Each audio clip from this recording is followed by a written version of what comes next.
If you know how kidney works, and maybe you know some things that can harm your kidneys, we rarely think about what happens when those systems weaken. The kidneys don't suddenly stop. They begin by losing small abilities that almost no one notices, like how they balance fluids, clean the blood, and control chemical signals that keep the body steady. Those early changes can shift pressure, energy, and sleep long before real pain appears. Well, in this video, we will show the first 3 kidney functions that start failing and why they matter. So, the first function is waste filtration. Well, now let's talk about this function in detail from what it quietly does every day. Think about this for a second, because almost nobody ever does. Right now, while you're reading this, your kidneys are running one of the most intense cleanup operations in your entire body, and you can't feel a single second of it. Not a vibration, not a twinge, not even a hint. Every day, healthy kidneys filter the equivalent of around 180 liters of blood through microscopic filters called nephrons. That's your entire blood supply being processed again and again, hour after hour. Inside each nephron sits the glomerulus, a tiny knot of blood vessels where the real work begins. As blood passes through, small waste molecules slip out: urea, creatinine, leftover chemicals from metabolism, while red blood cells and most proteins are kept safely inside circulation. What's wild is that almost everything useful gets reclaimed. Out of all that fluid being filtered, only about 1.5 liters actually becomes urine. The rest is carefully pulled back into the bloodstream, clean and usable. This is how the body keeps itself chemically livable. Creatinine, which comes from everyday muscle activity, is quietly removed. Urea, which carries nitrogen waste, is steadily cleared away. Levels stay low, not because waste isn't being made, but because your kidneys never stop removing it. Blood flows in, filtration happens, toxins are separated. Clean blood flows back out. No noise, no sensation, no warning system, just invisible labor keeping the internal environment stable enough for every other organ to survive. What happens when this function weakens? Here's where it turns unsettling, because when this system weakens, it doesn't announce itself. It drifts. Filtration slows. Wastes that should have been removed start lingering. Nitrogen compounds rise. Creatinine creeps up. And instead of sharp pain, the body shifts into a low-grade malfunction that's hard to name. People start feeling tired in a way that sleep doesn't fix. Not exhausted, just drained. Thinking feels heavier. Focus slips, conversations take more effort. Appetite quietly fades, sometimes replaced by a mild, persistent nausea that doesn't match any obvious illness. Food loses its appeal. Flavors change. Some people notice a strange metallic or bitter taste that brushing doesn't fix. The skin can start feeling wrong, dry, itchy, unsettled, even without a rash. Underneath all of this is a simple problem. Waste is staying in the bloodstream longer than it should. Medicine calls this rising waste load azotemia, and when it becomes severe, uremia. But most people never hear those words because early on, nobody thinks kidneys, they think stress, poor sleep, age, burnout, a bad diet week. The body compensates remarkably well at first, adjusting chemistry to keep things functional. So the signals remain soft, vague, easy to ignore, and that's what makes this stage dangerous. It can feel like you're just running low in strange, unconnected ways. Even though, quietly, the internal cleaning system that once kept everything balanced is no longer keeping up. What accelerates the damage quays how to slow it down. What pushes this quiet failure forward usually isn't dramatic, it's repetitive. High blood sugar, over the years, scars the delicate filters and makes them leak and clog. High blood pressure batters the tiny kidney vessels until filtration efficiency drops. These two alone account for the majority of chronic kidney decline. Then come the quieter accelerators, frequent NSAID painkiller use, which reduces protective blood flow inside the kidneys, repeated dehydration from heat, illness, or long work days, ultra-processed high-sodium diets that keep pressure elevated and metabolic strain constant. Each one chips away at filtration capacity. Less blood reaches the filters, less waste gets removed, more toxins stay behind. But here's where control comes back. This stage is exactly where testing matters more than symptoms. Simple blood work estimating eGFR shows how well waste is being cleared. A urine albumin to creatinine ratio can detect kidney filter damage, even when numbers still look normal. These two together are the backbone of early kidney monitoring. Pair that with blood pressure control, blood sugar stability, caution with long-term painkiller use, and steady, not extreme, hydration habits, and filtration decline can often be slowed dramatically. Kidney damage grows quietly because the body compensates until it can't.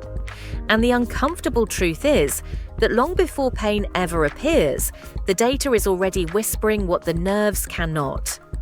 All right, now let's move to the second function, which is fluid balance. And now we show you everything about this function from what it quietly does every day. Your kidneys aren't just waste filters, they're master fluid engineers. Every day, they fine-tune how much water your body keeps versus eliminates, doing this with the same precision an engineer uses to balance pressure in a hydraulic system. This balancing act begins with the kidneys sensing fluid and electrolyte levels in your blood. When you've had enough water, kidneys dilute urine and let excess leave the body.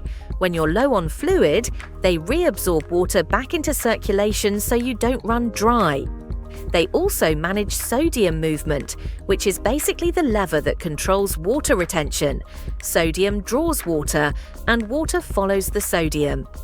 All of this keeps tissues from flooding, maintains blood volume, and ultimately protects circulation, so blood pressure stays within a stable range instead of swinging wildly. The duet of water and sodium balance also affects thirst signals, urine concentration, and overall osmotic homeostasis. In simple terms, your internal fluid thermostat. Without this system running smoothly, the body would constantly oscillate between dehydration and overload instead of staying within a safe fluid range. What happens when this function weakens? Now, the quiet engineering starts to visibly break down. When kidneys lose the ability to balance fluid properly, excess water and sodium begin accumulating in spaces where they shouldn't be, in your tissues, instead of being removed in urine. This buildup shows up in perfectly normal, everyday ways that people recognize, even if they don't connect them to kidney function at first. Legs, ankles, and feet start to look noticeably puffier toward the end of the day. And sock marks or tighter shoes become a regular thing because fluid is leaking into the tissue instead of being flushed out. Puffy eyes and swollen fingers often follow, and that extra fluid adds weight fast, not fat gain, but water gain that can spike your scale seemingly overnight. This fluid overload also pushes your blood pressure higher, since more volume in your bloodstream increases internal pressure against vessel walls. In more serious cases, the lung spaces can fill with fluid, making breathing feel heavier and shallower, especially when lying down or trying to sleep.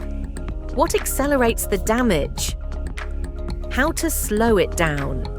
This system usually crumbles not all at once, but under repeated stress that wears it down. Excess sodium, which is basically extra salt, causes fluid retention because it makes your body hold on to water instead of letting it go. When your sodium excretion drops with declining kidney function, even typical amounts of salt can trigger fluid buildup and high blood pressure. Chronic dehydration followed by overhydration doesn't help either. The kidneys get stuck in repair mode when volumes bounce up and down abruptly. Untreated high blood pressure itself accelerates kidney dysfunction, creating a vicious feedback loop where fluid retention raises pressure and high pressure worsens fluid control. Sweetened, sugary drinks can also contribute by indirectly affecting fluid and sodium balance, not to mention metabolic stress on the kidneys. But here's the part that actually gives people control. Start with sodium awareness.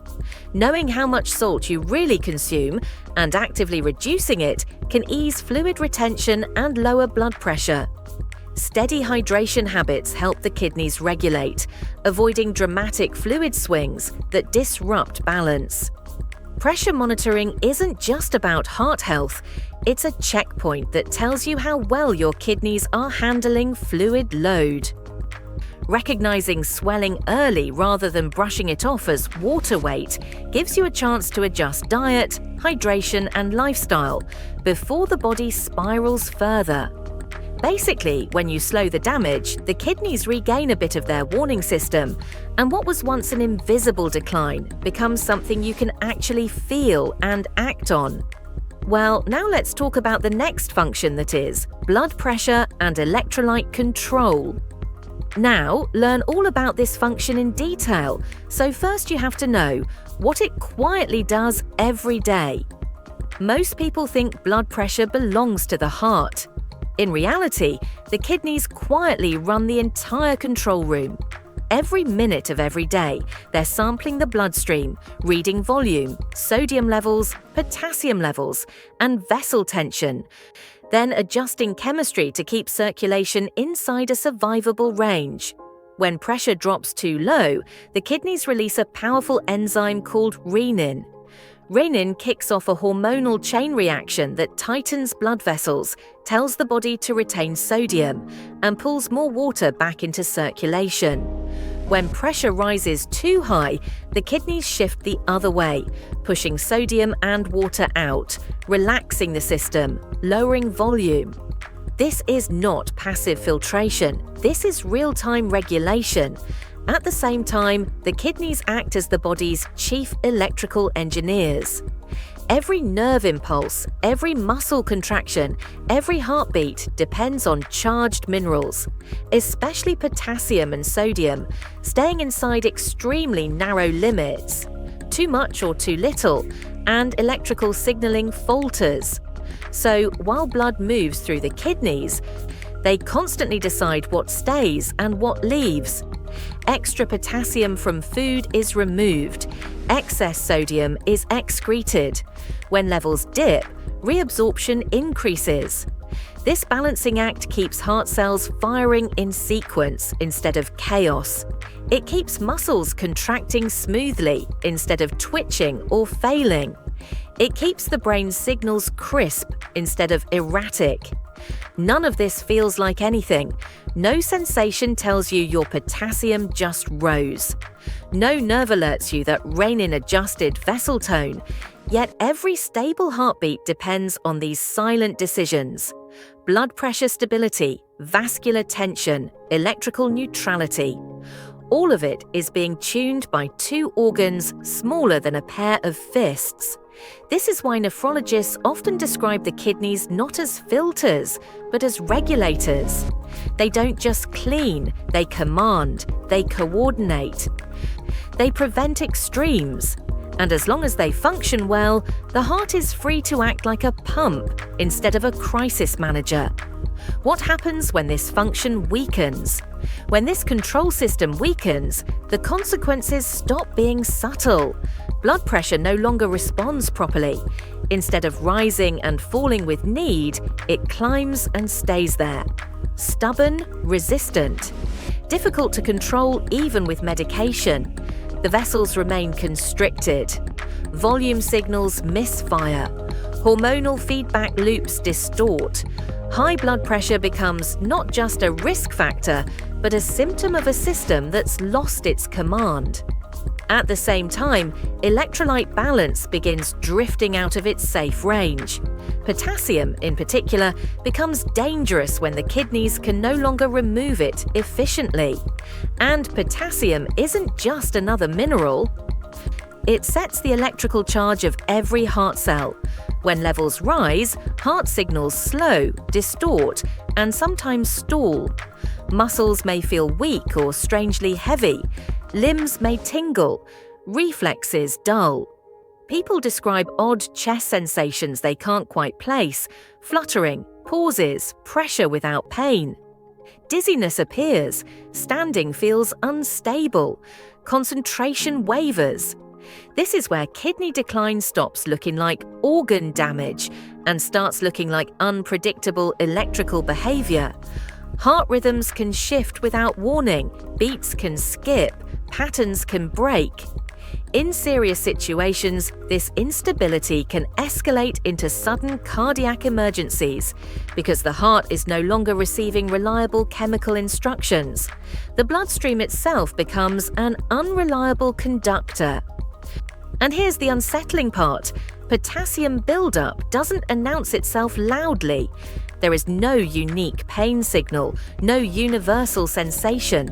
Some people feel almost nothing until numbers reach dangerous territory. Others notice vague weakness, strange fatigue, or momentary lightheadedness, which is why this stage is so risky. When pressure regulation and electrolyte control fail, the body loses its internal safety margins.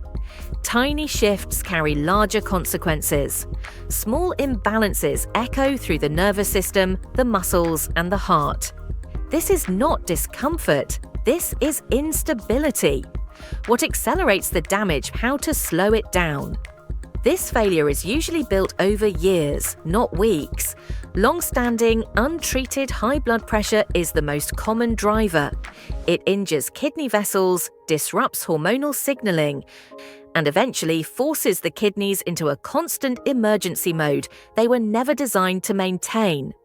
Late-stage fluid imbalance compounds the problem, distorting pressure signals even further. Ignored lab values let electrolyte drift progress unnoticed. Supplement misuse, especially potassium-containing products, salt substitutes, and natural mineral blends, can quietly push blood chemistry into dangerous territory when kidney clearance is reduced. And because potassium buildup is often silent, many people don't realize anything is wrong until readings are already high. This is where protection becomes non-negotiable. Consistent blood pressure control isn't optional maintenance, it's structural preservation. Regular monitoring turns invisible chemistry into visible data. Kidney panels that include potassium, sodium, creatinine, and estimated filtration reveal instability long before symptoms can. Avoiding self-prescribed mineral supplements removes a major hidden risk. Understanding that heart rhythm depends on kidney regulation reframes the entire issue. These are not separate systems. They are one loop. When the kidneys lose control, the heart compensates. When the heart strains, kidney function worsens. They rise and fall together, which means protecting one actively protects the other. This stage of kidney decline isn't about comfort, it's about margins of safety. Because when pressure control and electrolyte balance fail, everything downstream becomes unpredictable. And unpredictability is what turns chronic disease into sudden emergencies. This video wasn't about fear, it was about awareness. Kidneys don't fail in one dramatic moment. They give up small abilities first, quiet ones, cleaning the blood, managing fluids, holding pressure and chemistry in balance. By the time pain appears, most of the conversation is already late. But understanding these early losses changes the timeline. It gives you a chance to notice what usually goes unnoticed and to act while the body is still whispering instead of screaming. Thanks for staying with me through this. If this helped you see your body, then tap like, subscribe, and share it with someone who needs to hear it.